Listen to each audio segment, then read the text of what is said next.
हिंद पीढ़ी के एक व्यक्ति के द्वारा सूचना दी गई कि उनकी दोनों लड़कियों का अपहरण हो गया है। उन्होंने बताया कि वे जो है टाटा टोली में मंगल टावर है, वहाँ आधार कार्ड सुधरवाने के लिए निकली थी, पर रास्ते में से उस लड़की का फ़ोन आया और फ़ोन में उसने बताया कि उससे ऑटो वाला उसके साथ जबरदस्ती कर रहा है और एक तरह से उन्हें किडनैपिंग करके ले जाया जा रहा है।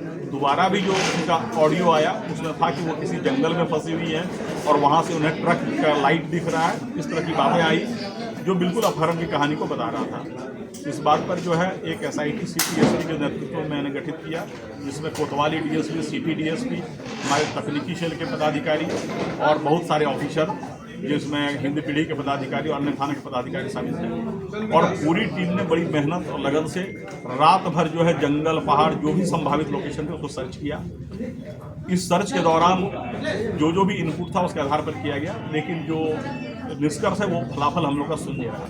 फिर जब हम लोग जो है अनुसंधान करना शुरू किए और हमारी टीम ने काफ़ी दक्षता से CTSP के नेतृत्व में इस कांड का अनुसंधान किया, और जब अनुसंधान में बातें परत दर परत खुली तो लगा कि अपहरण की बात सही नहीं है संभवतः। उसके बाद जब हम लोगों ने इन्वेस्टिगेशन किया पता चला कि ये लड़कियां जो है जब घर से निकली हैं तो किसी ऑटो का यूज नहीं किए हैं। बाद में अनुसंधान में ये आया कि ये आल्टो कार से निकली हैं, और इस पूरे प्रकरण में पता चला कि वो जो लड़का जो उन्हें भगा कर ले गया था वह कर्नाटक का रहने वाला है, वो हैदराबाद में काम करता है और इनसे संपर्क में था। वह 5 जनवरी को ही यहाँ आ गया था, लेकिन पुलिस से बचने के लिए ये लोग लगातार मोबाइल तोड़ते रहे, सिम कार्ड तोड़ते रहे, केवल रेलवे स्टेशन के वाईफाई का यूज करते रहे। इस पूरे अनुसंधान के दौरान रांची पुलिस ने कई ट्रेन को सर्च किया, जिसमें से Palamu express, Shaktipunj express, Kamayani express, Gangavati express, Mandapam express, इस तरह बहुत सारे ट्रेन को सर्च किया गया। RPF के सहयोग से और वहाँ के स्थानीय पुलिस के सहयोग से कई स्टेशनों का CCTV फुटेज खंगाला गया, और एक ज़बरदस्त मेहनत जो है रांची पुलिस की टीम के द्वारा किया गया, और अल्टीमेटली कर्नाटक पुलिस के सहयोग से हम लोगों ने इसे कर्नाटक में गंगावती में अभियुक्त को भी पकड़ा और इन लड़कियों को बरामद किया। हम लोग अभी जो है इन लड़कियों से पूछताछ कर रहे हैं कि पूरा प्रकरण कैसे हुआ। इन लड़कियों ने इतने बात स्वीकार किया कि जो ऑडियो उन्होंने बनाया था वो मुख्य अभियुक्त के बहकावे में बनाया था, और उसमें उनके साथ ऐसी कोई बात नहीं हुई थी कि उन्हें कोई ज़बरदस्ती ले जा रहा है। हम लोग पूरे मामले की छानबीन कर रहे हैं, और कुल मिलाकर जो 5 अभियुक्त इसमें शामिल थे, जो पूरे प्लानिंग में और पुलिस से बचने में उन्होंने सहयोग किया, उन सबों को गिरफ्तार किया गया है और हम लोग आगे का अनुसंधान कर रहे हैं। सर ये अभियुक्त कहाँ से हैं सर, कहाँ के लोग हैं? अभियुक्त एक जो है वो कर्नाटक के रायचूर जिले का है, जो मुख्य अभियुक्त है मोहम्मद इस्माइल। इसके अलावा हिंद पीढ़ी के 2 अभियुक्त हैं। इसके अलावा एक चितरपुर का अभियुक्त है और एक गढ़वा नगर उटारी का अभियुक्त है। सर जैसे लास्ट लोकेशन और मांझी था, और मांझी के बाद ये लोग इसी ऑल्टो कार से ये जो अब अनुसंधान से क्लियर हुआ है, ऑटो से कहीं नहीं गए थे, ये ऑल्टो कार से निकले थे, और पूरे अनुसंधान से यह क्लियर हुआ कि यहाँ से चितरपुर से फिर कोडरमा से गया से दूधी से बनारस से नागपुर से गंगावती कर्नाटक जा रहा। तो लड़कियां जब अभी मन से निकली तो आखिर इससे किडनैपिंग का शक क्यों दिया गया? नहीं, अभी जो है लड़कियां मन से निकली है या वो किसी दुष्प्रभाव में बोल रही हैं, जब तक लड़कियों को हम लोग काउंसलिंग करके उन्हें परफेक्ट नॉर्मल कंडीशन में नहीं ले आए तब तक कुछ भी कहना प्रीमेच्योर होगा।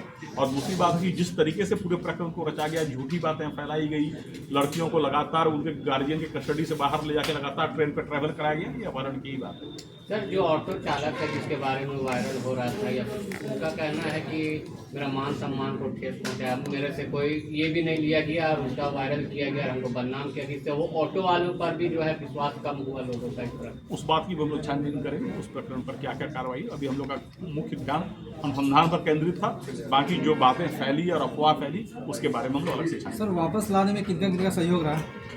वापस लाने में हमारी SIT की टीम वहाँ गई थी, और मामले की गंभीरता को देखते हुए हमने पूरी SIT को एरोप्लेन से कर्नाटक भेजा, और पूरे अभियुक्त और जो लड़कियां बरामद उन सबको हम लोग एरोप्लेन से लाए ताकि मामले में कोई विलम्ब न हो, क्योंकि बहुत तरह की भ्रांतियां फैल रही थी और शहर में एक तरह का अलग तरह का वातावरण पैदा हो रहा है। जिस तरह से ये लोग सोची समझी ये प्लानिंग के तहत ये तारीख हुई है, पुलिस को गुमराह किया गया, गार्जियन को गुमराह किया गया, उसके लिए भी कानूनी प्रावधान है, और वैसा लगे तो लोग कानूनी प्रावधान के तहत उसमें कार्रवाई करेंगे। सर राज्य के मुख्यमंत्री हेमंत सोरेन इसमें संज्ञान लिए। माननीय मुख्यमंत्री का शुरू से निर्देश था कि इस कांड को उच्च प्राथमिकता दी जाए और किसी भी तरीके से सबसे पहले लड़कियों को बरामद किया जाए, और माननीय मुख्यमंत्री के निर्देश के आलोक में ही मैंने SIT का गठन किया था, और SIT ने काफ़ी अच्छा काम किया। सर अगर इसमें होगा तो उन लोग के साथ क्या किया जाएगा? कानूनी कार्रवाई उसके लिए प्रावधान है। अगर आप जो है पुलिस को झूठी सूचना देते हैं उसके लिए भी कानूनी प्रावधान है। सर लड़का और लड़की जो है वो कितने दिनों से मतलब जो है संबंध में थे? वो उनके आपसी संबंध के बारे में अभी कुछ भी कंक्लूसिवली कहना उचित नहीं होगा। हम लोग उस बिंदु पर छानबीन कर रहे हैं, बरामदगी हो गई है, बाकी बिंदुओं पर हम जब पूरी तरह से निष्कर्ष पर पहुंचेंगे तब बताएंगे। तो कैसी लगी आपको हमारी ये खबर, ये हमें कमेंट बॉक्स में लिखकर ज़रूर से बताएं। और ऐसे ही नवीनतम ताज़ा अपडेट्स, खास खबरों से रूबरू बने रहने के लिए बने रहें हमारे संग। कैमरा के पीछे से मेरा सहयोग कर रहे अजय महतो, आनंद चौहान और युगल किशोर भगत के साथ मैं यजत पिंटू रांची।